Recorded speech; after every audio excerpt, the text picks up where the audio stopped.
Suara Networks.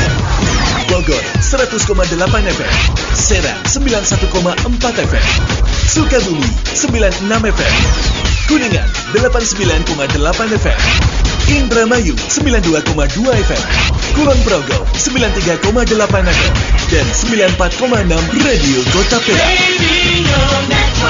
Radio Network, Mega Suara Network. Anda sedang mendengarkan Info Gunadarma di Mega Suara Network, Universitas Gunadarma, Coloring the Global Future.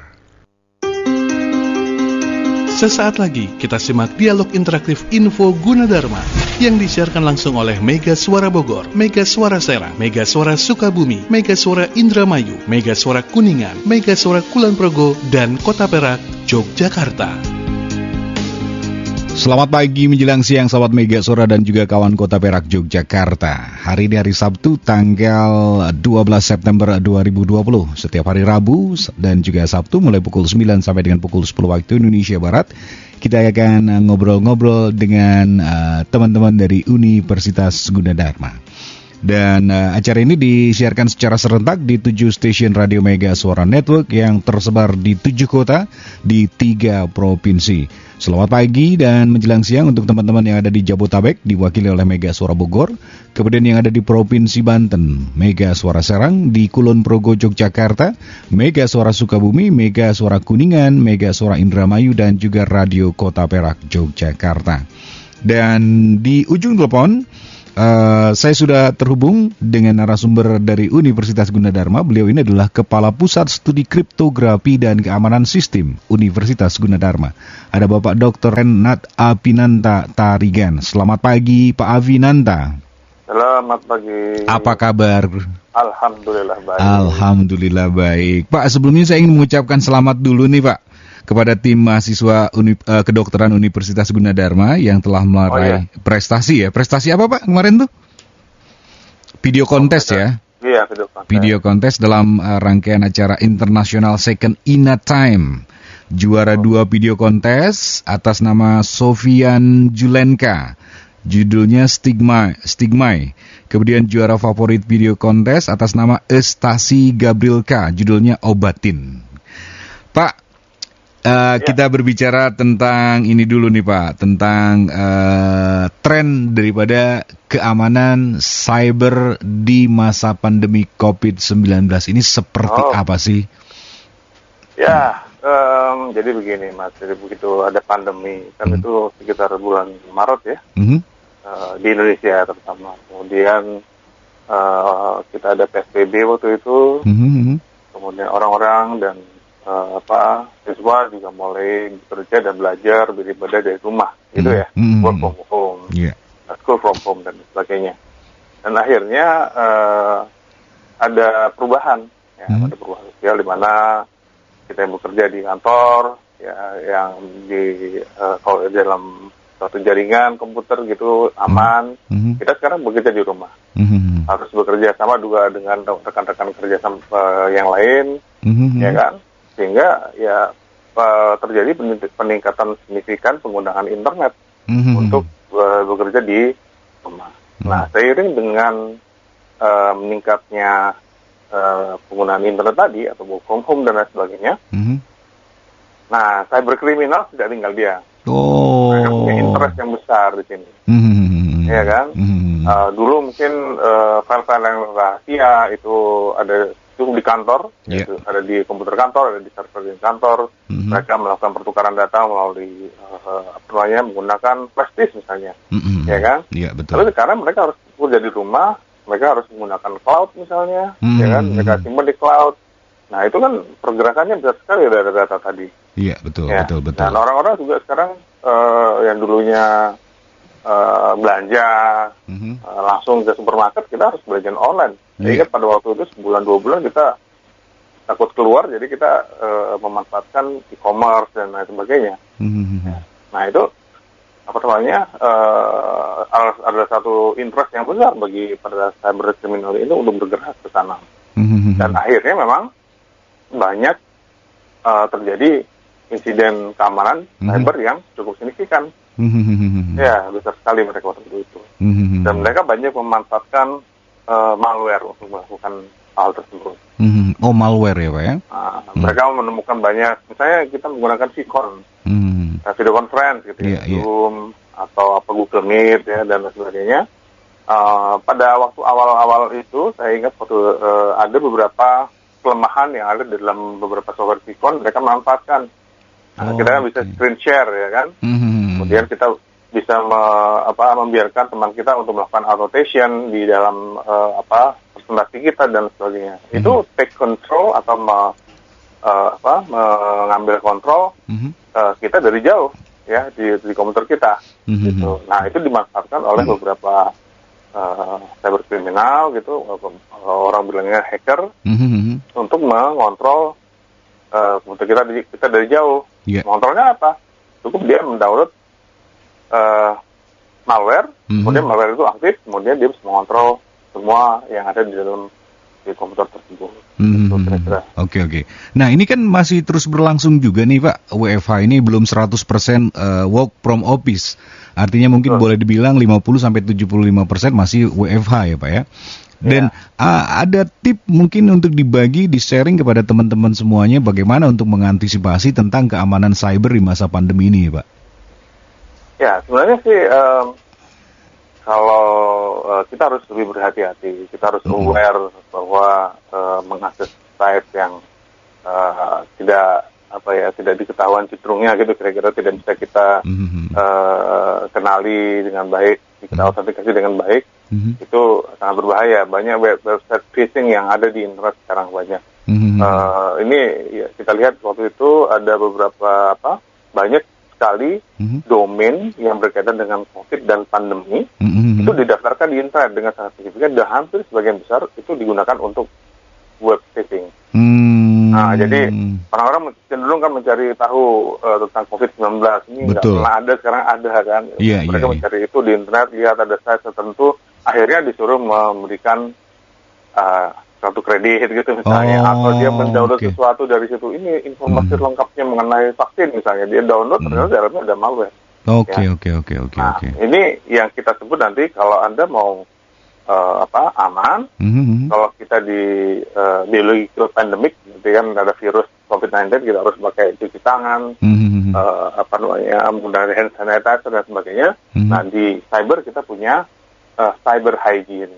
Gitu. Cyber hygiene. Ya, kita harus berhati-hati, kemudian mengupdate antivirus kita secara berkala, ya kan, kemudian men-scan semua attachment yang kita download, ya, meskipun dari teman pun kita harus scan, karena mungkin saja di tengah jalan ada malware yang disisipkan di situ.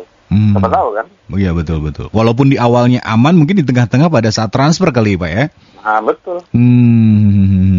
Begitu. Oke. Nah sekarang Apinanda ini kan Kepala Pusat Studi Kriptografi dan Keamanan Sistem Universitas Gunadarma. Nah kalau boleh tahu, Pusat Studi Kriptografi dan Keamanan Sistem itu seperti apa sih Pak? Oh ya, jadi begini, di Gunadarma kita punya mungkin 20 studi, ya itu di berbagai disiplin ilmu.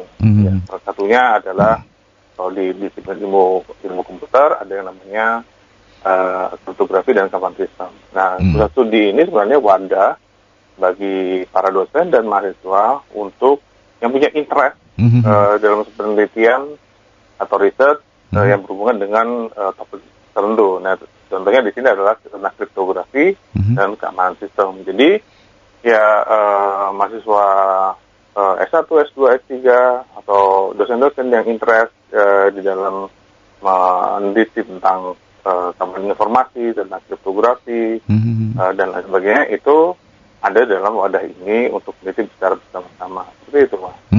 Nah, sekarang kembali lagi, ini kan banyak juga nih mahasiswa yang lagi pusing untuk daftar kuliah kemana, jurusan apa, program studi apa, fakultas apa gitu Pak.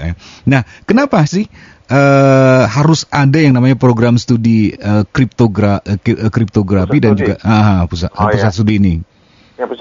Yang jelas kan kita melihat adanya beberapa klaster interest dalam penelitian di Gunadarma. Ya, contohnya adalah keamanan informasi dan kriptografi salah satunya.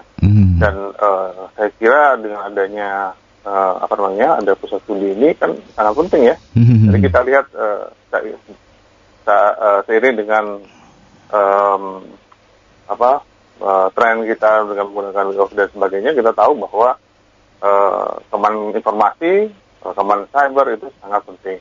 Nah, itulah kenapa kita punya pusat studi ini, di mana mahasiswa yang ingin tahu tentang keamanan informasi, skripsi, ya kan, tesis, disertasi, ya mengenai pengamanan informasi yang topiknya sangat banyak dan berkembang terus, yang signifikan itu ada. Nah, tentunya kita juga ditugaskan untuk mengupdate mata kuliah yang berhubungan dengan keamanan informasi. Karena kita selalu meneliti, kita selalu update dengan bidang tersebut. Nah, kita kemudian mengupdate kurikulumnya sehingga mahasiswa yang kuliah di Universitas Gunadarma khususnya itu akan selalu update, akan selalu mendapatkan kurikulum terbaru ya yang sekarang mengenai keamanan informasi dan kriptografi. Gitu. Jadi gunanya secara khusus itu berarti salah satunya itu ya Pak ya? Ada fungsi lain nggak nih Pak guna untuk pusat studi ini untuk mahasiswa terutama? Ya, buat mahasiswa itu sebenarnya pertama adalah wadah skripsi. Kalau ada yang mau skripsi tentang keamanan informasi, ya ini bisa ke dosen-dosen yang ada di dalam naungan pusat studi ini, karena mereka punya pengetahuan yang yang mendalam tentang keamanan informasi dan kriptografi. Jadi lebih mudah untuk dalam proses develop skripsi mereka, mendapatkan topik yang terbaru, gitu kan ya. Kemudian mendapatkan pengalaman yang memudahkan mereka untuk nanti begitu lulus kerja bisa langsung diterima gitu ya. Banyak sekali bimbingan saya, bimbingan teman-teman yang lain di keamanan informasi yang begitu lulus mereka langsung terjun di dunia industri, dan mereka sangat dicari karena mereka orang-orang yang punya pengetahuan dan skill tentang keamanan informasi itu masih sangat jarang. Masih sangat jarang ya Pak? Ya, masih sangat jarang. Dan di Indonesia sendiri dan di dunia pun itu membutuhkan orang-orang yang profesional yang punya kompetensi di dalam keamanan informasi cukup besar. Ada syarat-syarat khusus nggak mahasiswa untuk masuk ke dalam pusat studi kriptografi dan keamanan sistem ini, Pak? Mereka kan kuliah seperti biasa. Begitu mereka skripsi misalnya, mereka bisa mengajukan tulisan bimbing yang memang berkecimpung atau melakukan penelitian dalam bidang keamanan informasi dan kriptografi ini. Jadi pusat studi ini sebenarnya adalah wadah aja. Wadah aja ya. Oke. Nah, sekarang kalau di Universitas Gunadarma kan tadi seperti Pak Apinanta katakan ada pusat studi kriptografi dan keamanan sistem di Gunadarma ya. Apakah ada pusat studi lain untuk berbagi atau sebagai wadah bagi mahasiswa untuk mencari tahu yang lain ini, Pak? Banyak sekali. Ya. Kalau di komputer sendiri kita punya mikroelektronika, pengolahan citra misalnya, sistem multimedia dan robotik. Nah, dan juga ini istimewanya adalah bahwa pusat studi ini tidak di bawah satu fakultas, mereka langsung di bawah universitas. Langsung di bawah universitas. Sehingga kita bisa melakukan penelitian yang interdisiplin. Nah, contohnya nih, informatika kedokteran. Pusat studi informatika kedokteran itu adalah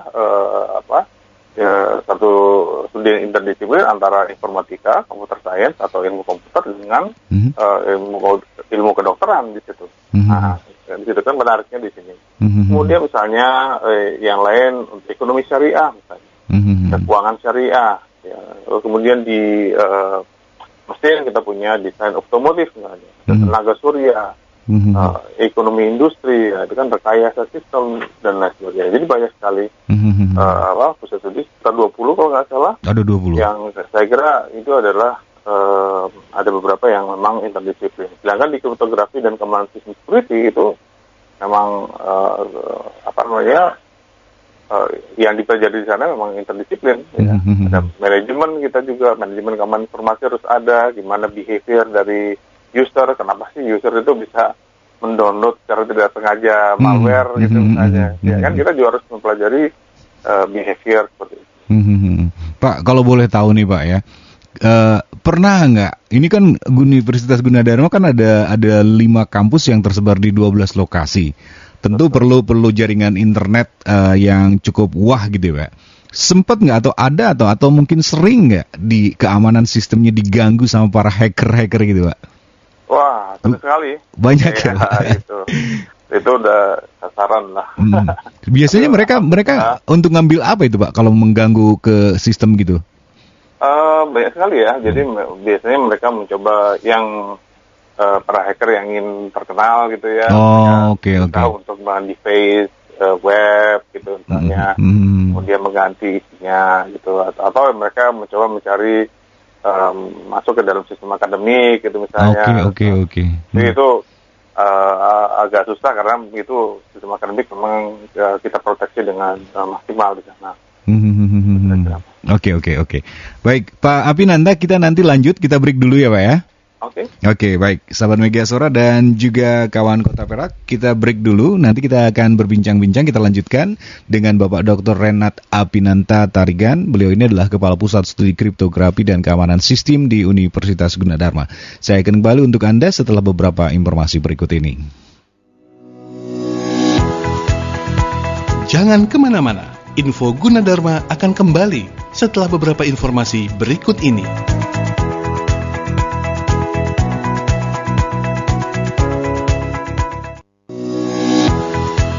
Kita kembali di Info Gunadarma. Kita kembali di Info Gunadarma di kesempatan hari ini masih bersama 7 stasiun radio Mega Suara Network dan masih juga dengan Universitas Gunadarma yang hari ini diwakili oleh Kepala Pusat Studi Kriptografi dan Keamanan Sistem Universitas Gunadarma, ada Dr. Renat Apinanta Tarigan. Dan sebelumnya kita mengucapkan ini ada informasi penyerahan tentang bantuan alat kesehatan buatan anak bangsa atau RoboPen, UG RoboPlow atau HFNC, dan UG RoboHelm atau NIP Helmet kepada tim gugus tugas COVID-19. Ini diserahkan di Balai Kota Depok yang diterima Bapak Sri Utomo selaku Ketua Harian, serta dilanjutkan dengan pelatihan bagi tenaga kerja kesehatan terkait penggunaan RoboPlow dan juga RoboHelm di RSUD Kota Depok. Pak Apinanta. Ya, Mas. Oke, kita lanjut, Pak ya. Oke. Tadi kalau yang RoboHelm dan RoboPlow itu masuknya ke pusat studi mana, Pak? Oh, itu masuk ke robotika, Pak. Oh, robotika ya. Oke, baik. Sekarang kita berbicara tentang Universitas Gunadarma nih, Pak. Nah, yang ada di Universitas Gunadarma ini kan lagi penerimaan mahasiswa baru. Tapi sebelumnya banyak juga yang masih ingin menentukan program studi atau fakultas atau jurusan, kemudian program diploma 3K atau S1 dan lain sebagainya. Nah, kalau di Universitas Gunadarma program studinya ada apa saja dan bagaimana pula dengan akreditasinya nih, Pak? Oh ya, oke. Jadi kita di Gunadarma, Universitas Gunadarma kita punya program D3, jadi program diploma 3, kemudian program sarjana S1, strata 2 dan strata 3. Kita punya 9 fakultas, ya, dari Fakultas Ilmu Komputer, kemudian ada Fakultas Ekonomi, Fakultas Teknik Sipil dan Perencanaan, ya, Fakultas Teknologi Industri, Fakultas Psikologi, Fakultas Sastra dan Budaya, Fakultas Ilmu Komunikasi, dan yang paling baru, yang paling keren ini adalah Fakultas Kedokteran. Kedokteran ya, Pak ya? Betul. Nah, untuk program diploma tinggal sendiri banyak, ada beberapa program studi yang ditawarkan. Ini manajemen informatika, ada teknik komputer, kemudian ada akuntansi komputer, manajemen pemasaran, manajemen keuangan, dan juga kebidanan. Ya, untuk S1-nya tentunya sesuai dengan fakultasnya. Misalnya di Fakultas Ilmu Komputer dan Teknologi Informasi kita punya 2 program studi, informasi dan sistem komputer, gitu ya. Kemudian di Fakultas Ekonomi kita punya program studi akuntansi, manajemen, dan ekonomi syariah. Kemudian Fakultas Teknik Sipil dan Perencanaan kita punya teknik arsitektur, kemudian teknik sipil itu sendiri ada desain interior, dan Fakultas Teknologi Industri, nah ini paling terkenal adalah teknik informatikanya. kemudian teknik elektro, kita punya teknik mesin, ada teknik industri, dan yang baru adalah agroteknologi. Agroteknologi. Betul. Nah, kemudian di psikologi kita punya program studi psikologi tentunya, kemudian di Fakultas Sastra dan Budaya kita punya sastra Inggris, kita punya pariwisata, ya, dan juga yang terbaru adalah sastra Tiongkok. Sastra Tiongkok, oke. Nah, kemudian di Fakultas Ilmu Komunikasi tentunya program studinya adalah Ilmu Komunikasi S1, dan Fakultas Kedokteran tentunya program studi Ilmu Kedokteran. Nah, yang kalau akreditasi untuk selain program studi yang baru, alhamdulillah kita akreditasinya unggul.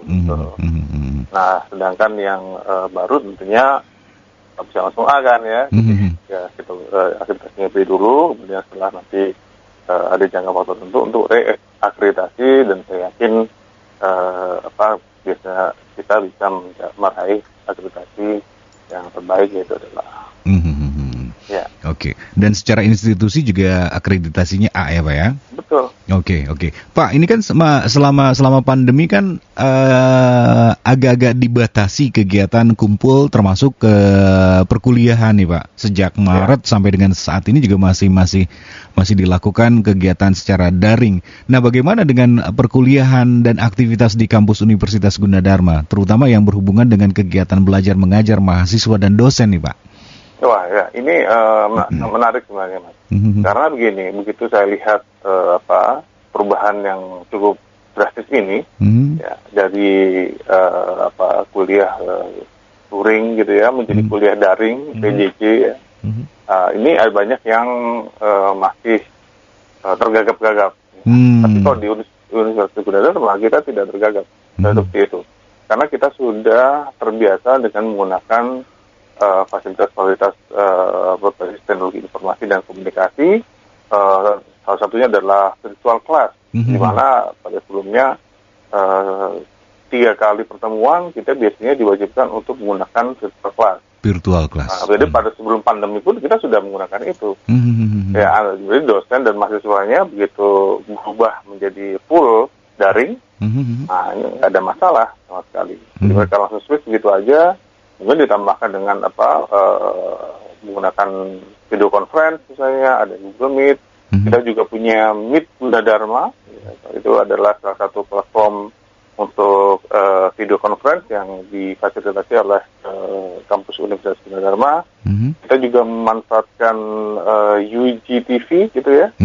Nah, untuk perkuliahan, kemarin kalau tidak salah PPS-PPT ada kuliah kuliah umum perdana itu sudah menggunakan memanfaatkan fasilitas broadcast UGTV. Oh, kuliah umum perdana juga ya Pak ya? Betul.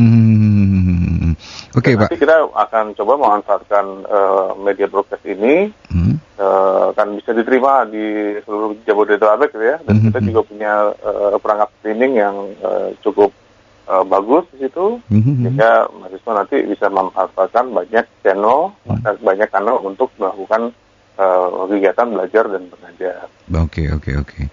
Oke, berarti sekarang udah masuk ke kuliah umum, kemudian ada PPSPT atau pengenalan program studi dan perguruan tinggi ya Pak ya? Betul. Nah, berarti pendaftaran sudah ditutup atau masih dibuka Pak? Berarti masih ya. Masih ya? Oke. Ada syarat-syarat khusus untuk pendaftaran mahasiswa baru nih Pak? Saya kira tidak. Jadi Anda yang berminat silahkan ke https://pendaftaran.gunadarma.ac.id ya. Kemudian di situ Anda bisa register dengan mudah. Ada langkah-langkah yang saya kira cukup mudah untuk kita melakukan pendaftaran di situ. Ada kemudian pembayaran formulir dengan menggunakan bank gitu ya, account. Kemudian nanti ada misalnya melengkapi persyaratan berkas ya. Saya kira nggak ada masalah di situ. Mereka kalau mahasiswa baru Gunadarma silahkan datang ke portal pendaftaran UST Gunadarma untuk melakukan pendaftaran di situ. Oke, saya baca ini Pak di portalnya ya Pak ya. Ini proses pendaftaran mahasiswa baru jalur online. Jadi seperti yang tadi Pak Apinanta jelaskan, masuk ke pendaftaran.gunadarma.ac.id ya Pak ya. Ini full online karena mahasiswa baru akan diseleksi dengan yang pertama mengisikan nilai sejumlah mata pelajaran pada rapot semester 4 dan 5 ya Pak ya. Kemudian nilai rapotnya itu, file rapotnya diunggah. Kemudian jalur yang kedua bisa mengikuti tes potensi akademik dan bahasa Inggris secara online. Kemudian yang ketiga mengisikan nilai UTBK serta mengunggah file UTBK. Nah silakan saja masuk ke pendaftaran.gunadarma.ac.id. Ada online chatnya juga nih Pak ya? Betul, kita punya support 24 jam di situ. Ya, jadi jika ada kesulitan, jika ada online chat di situ, di mana nanti ada beberapa staf yang memang dikhususkan untuk melayani calon mahasiswa yang mengalami kesulitan atau mungkin ada yang kurang mengerti di situ, kalau online chat di situ dan nanti akan dilayani. Oke, ini online, di sini ada tulisan online-nya, klub klip online, berarti bisa dihubungi gitu Pak ya? Betul. Pak, kalau kemarin kan sebelum masa pandemi ada bukan apa ya, misalnya mereka ikut ujian masuk, itu ada grade nilainya Pak, grade AA, grade A, dan grade B. Apakah sekarang juga masih berlaku untuk beasiswa dan juga potongan atau diskon uang kuliah nih Pak, untuk grade-grade daripada seleksi nilai rapot itu sendiri? Ya, nanti begitu Anda calon mahasiswa masuk ke sana, kemudian masukkan nilai, ya kan? Nanti akan ada ada proses untuk melakukan grading di situ. Jadi setiap mahasiswa bisa melihat grade dari angka menentukan tentunya biaya perkuliahan atau biaya masuk perkuliahan di Universitas Gunadarma. Nanti ada juga tes potensi akademik dan bahasa Inggris online yang juga nanti akan menentukan grade tersebut. Oke, baik. Ya. Pak Apinanta, nanti kita lanjut lagi Pak ya, kita break dulu. Oke, siap. Baik, sahabat Mega Suara dan juga kawan Kota Perak, kita break. Kita masih ada sesi yang ketiga untuk ngobrol-ngobrol dengan narasumber kita di kesempatan hari ini. Ada Pak Apinanta Tarigan. Beliau ini adalah Kepala Pusat Studi Kriptografi dan Keamanan Sistem Universitas Gunadarma. Jangan kemana-mana, tetap dalam program Info Gunadarma. Jangan kemana-mana. Info Gunadarma akan kembali setelah beberapa informasi berikut ini.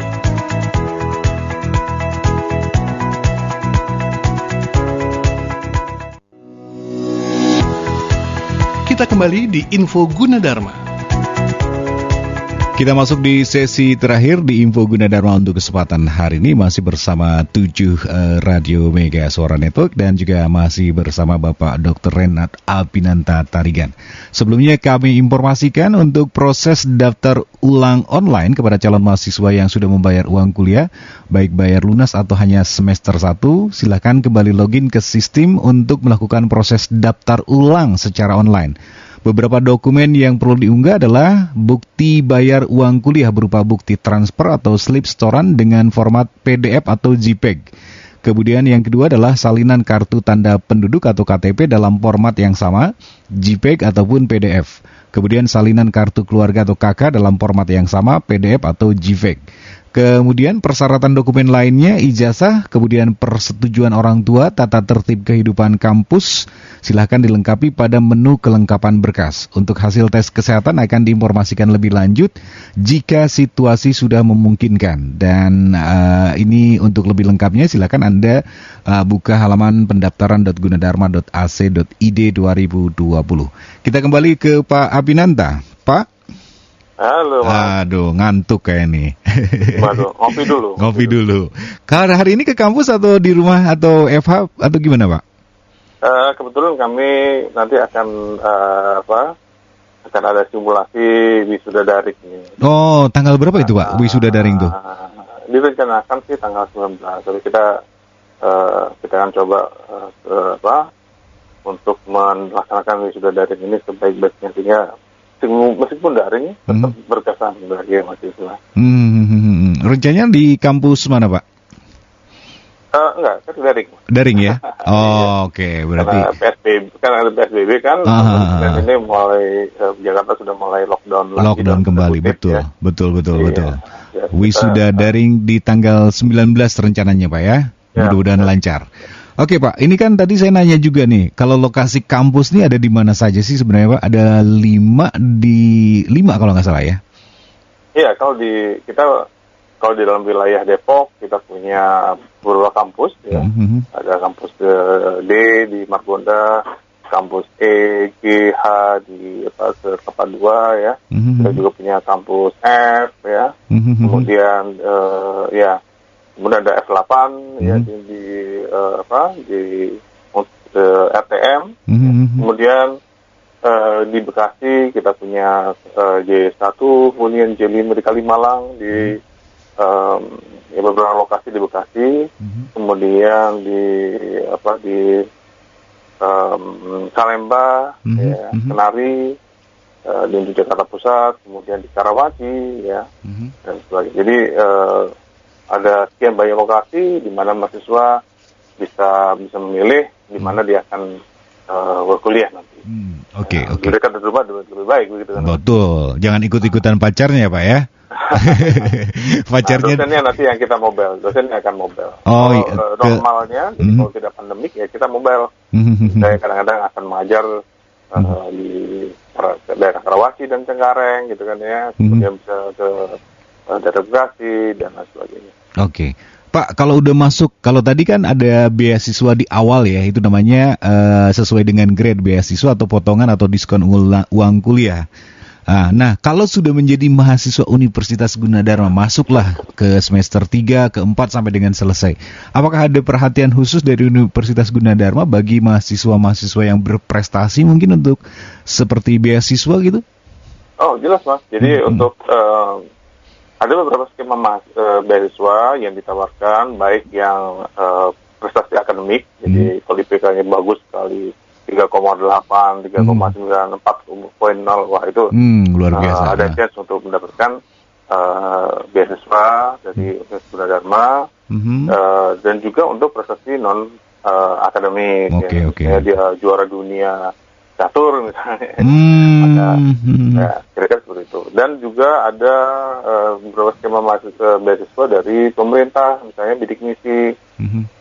Jadi kita bekerja sama dengan Diki, di mana nanti ada skema pembiayaan sebagian dari Gunadarma, ya kan, dari pemerintah untuk menyediakan beasiswa bagi mahasiswa yang misalnya kurang mampu, seperti itu. Dan juga ada beasiswa dari swasta. Kira-kira itu. Jadi sebenarnya banyak sekali skema-skema beasiswa yang bisa diikuti oleh calon mahasiswa Gunadarma, baik yang calon maupun yang sudah menjadi mahasiswa di Universitas Gunadarma. Oke.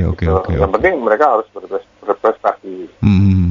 Nah, kalau yang tadi Pak Abi jelaskan ada non akademik ya, Pak, beasiswa non akademik. Apakah di Gunadarma juga ada kegiatan-kegiatan non akademik yang bisa diikuti, Pak, gitu? Oh, banyak sekali ya. Misalnya salah satu di antaranya yang menonjol adalah catur. Catur ya? Iya, karena di Gunadarma gitu, ini saya sudah dari dulu, sebenarnya saya masih kuliah di Universitas Gunadarma pun, ya tahun 90-an kita sudah kegiatan catur di Universitas Gunadarma cukup besar dan cukup tinggi gitu. Ada kegiatan, kalau seni gitu, itu kan olahraga ya, olahraga pasti banyak juga ya Pak ya, kalau seni juga ada? Ini juga ada. Jadi ada kegiatan ekskul mahasiswa yang bisa diikuti oleh mahasiswa Gunadarma. Oke, baik Pak. Nah sekarang Gunadarma kan banyak juga seperti kerjasama dengan luar negeri gitu Pak, atau baik perguruan tinggi atau swasta gitu? Oh, banyak sekali Mas. Ya, jadi banyak universitas di luar negeri yang bekerjasama dengan Gunadarma, baik dalam riset maupun dalam student exchange misalnya. Ya, itu ada beberapa, misalnya di Jerman, misalnya kemudian di Prancis, banyak beberapa dosen Gunadarma yang bersekolah di Prancis untuk menuju studi S3, dan kita juga bekerja sama dengan Uzbekistan, Oke. ya, untuk maupun lecturer exchange. Oke. Di sini saya lagi buka juga nih Pak websitenya Gunadarma di gunadarma.ac.id. Ada UG Staff Site, ada UG Student Site, ada juga UG Career Center. Apakah ini memang untuk mahasiswa salah satu fasilitas atau apa nih Pak? Ya, jadi fasilitas di Gunadarma itu berbasis TIK, jadi Teknologi Informasi dan Komunikasi. Staff itu sudah lama sekali, mulai tahun 90-an sudah ada itu Staff, dan itu menjembatani antara dosen dan mahasiswa. Jadi dosen bisa submit materi perkuliahannya di situ, dan mahasiswa bisa mencari di situ. Misalnya saya butuh kuliahnya si Pak A tadi, dia bisa mencari di situ kemudian download gitu ya. Jadwal kuliahnya di mana sih dosen pembimbing saya sekarang, misalnya dia langsung bisa melihat di situs bahasa. Jadi semua fasilitas maupun cara berinteraksi itu sudah melalui teknologi informasi dan komunikasi. Ya. Ini saya juga udah klik, udah masuk ke studentsite.gunadarma.ac. Kalau berarti ini untuk mahasiswa ya Pak ya? Untuk mahasiswa. Satu akun untuk semua. Berarti maksudnya? Ya, dengan menggunakan student site, mahasiswa bisa masuk ke situ, bisa melihat nilai, bisa melihat jadwal, gitu kan ya. Kemudian dia bisa mensubmit misalnya portofolionya misalnya. Ya, dan masuk dengan satu akun pun dia bisa masuk ke career center, ya kan. Dia bisa melihat job-job atau lowongan-lowongan yang diposting oleh perusahaan-perusahaan yang bekerja sama dengan Universitas Gunadarma, sehingga dia tahu ada lowongan di perusahaan A. Oke. Jadi di sini ada juga akademik, rangkuman nilai, daftar sidang, ada upload foto, kemudian AAK juga, perpustakaan, portfolio, surat keterangan, blog juga ada ini Pak ya? Blog juga ada di situ. Satu akun untuk semua. Satu akun untuk semua. Termasuk untuk akses yang virtual kelas yang Pak Abi Nanta sebutkan tadi kali ya? Iya. Oke Pak, kalau lulusan Universitas Gunadarma, ini kan biasanya pada saat lulus itu harus disertai dengan misalnya apa ya, kayak yang tadi kita katakan blog-blog gitu kan, mungkin ada juga portfolio daripada mahasiswa. Nah, kalau lulusan Universitas Gunadarma sama nggak Pak? Ada penunjang atau penunjang daripada ijazah itu sendiri Pak? Ya, jadi begini, ada stigma bahwa lulusan perguruan tinggi itu belum siap kerja. Ya, jadi mereka hanya belajar saja teorinya, kemudian mereka tidak siap kerja. Kalau kita di Universitas Gunadarma, bahwa kompetensi skill itu sudah digodok mulai awal. Dan itu kita punya yang disebut dengan lembaga sertifikasi profesi, LSP. Ya. Dan masing-masing jurusan atau program studi itu mempunyai skema LSP-nya sendiri. Jadi mahasiswa yang nanti akan lulus itu akan juga ikut ujian kompetensi ini sehingga mendapatkan sertifikasi profesi di kompetensi tertentu. Dan contohkan yang saya ada di situ adalah untuk sistem komputer misalnya, itu adalah ahli jaringan komputer. Gitu ya. Jadi dia mendapatkan selama dia belajar di kuliah di Universitas Gunadarma, dia akan mendapatkan juga pelatihan dan training mengenai jaringan komputer. Ya, jadi cuma tidak hanya secara teori di mata kuliah tertentu saja ya, tapi juga bagaimana skillnya di develop di situ.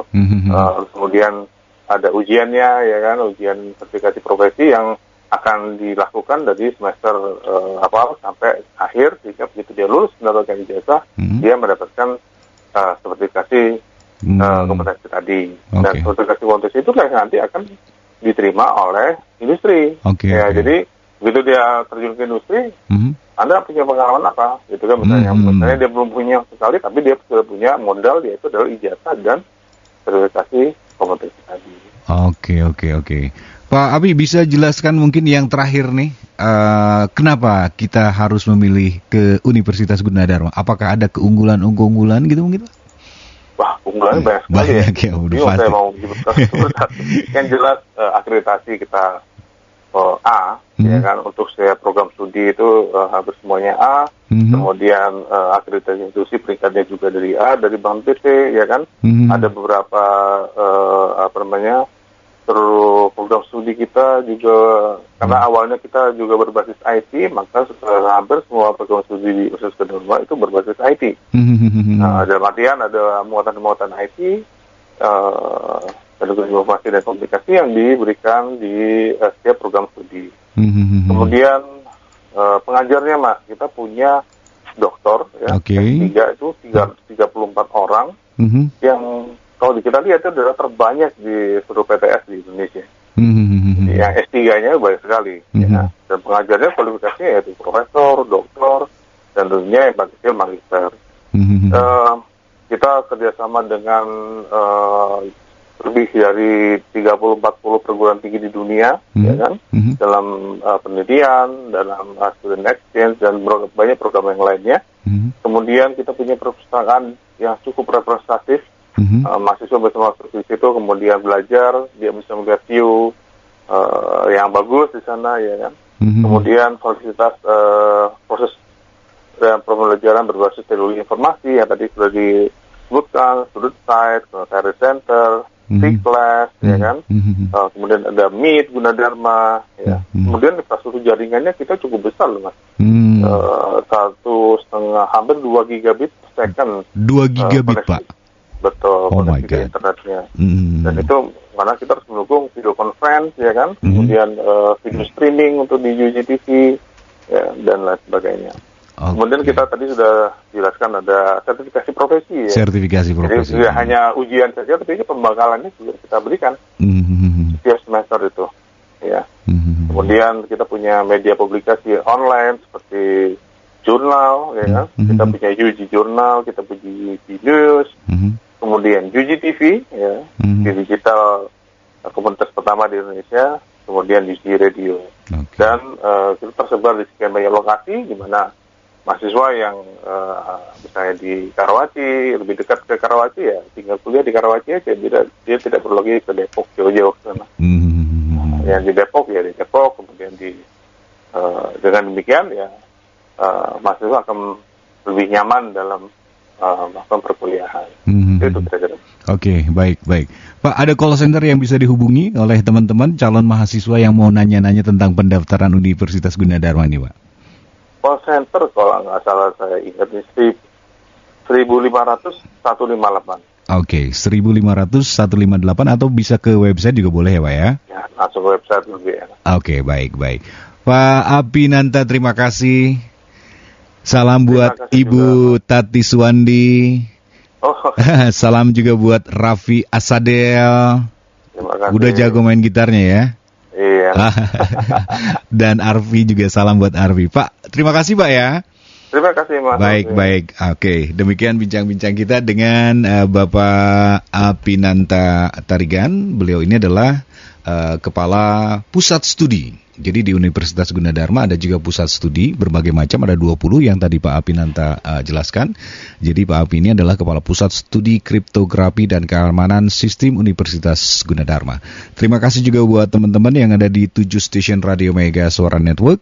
Terima kasih juga untuk semuanya yang sudah mendengarkan Info Gunadarma yang hadir setiap hari Rabu dan Sabtu pukul 9 sampai dengan pukul 10 waktu Indonesia Barat. Saya Alvin dan juga Ilham segera undur diri. Sampai jumpa. Baru saja kita simak Info Gunadarma yang disiarkan langsung oleh Mega Suara Bogor, Mega Suara Serang, Mega Suara Sukabumi, Mega Suara Indramayu, Mega Suara Kuningan, Mega Suara Kulon Progo, dan Kota Perak, Yogyakarta. Dengarkan terus Info Gunadarma di Mega Suara Network setiap hari Rabu dan Sabtu jam 9 pagi. Masa depan semakin penuh tantangan. Bekali masa depan Anda dengan ilmu pengetahuan yang dibutuhkan era globalisasi ini. Hanya Universitas Gunadarma yang mengerti akan hal itu. Simak perbincangan menarik seputar kampus Universitas Gunadarma di program Info Gunadarma Mega Suara Network. Info Gunadarma mengulas lebih banyak info pendidikan dan kesempatan meraih masa depan cemerlang. Info Gunadarma setiap Rabu dan Sabtu jam 9 pagi di 7 stasiun Mega Suara Network, Bogor, Sukabumi, Serang, Kuningan, Indramayu, Kulon Progo, dan Kota Perak, Yogyakarta. Universitas Gunadarma, Coloring the Global Future.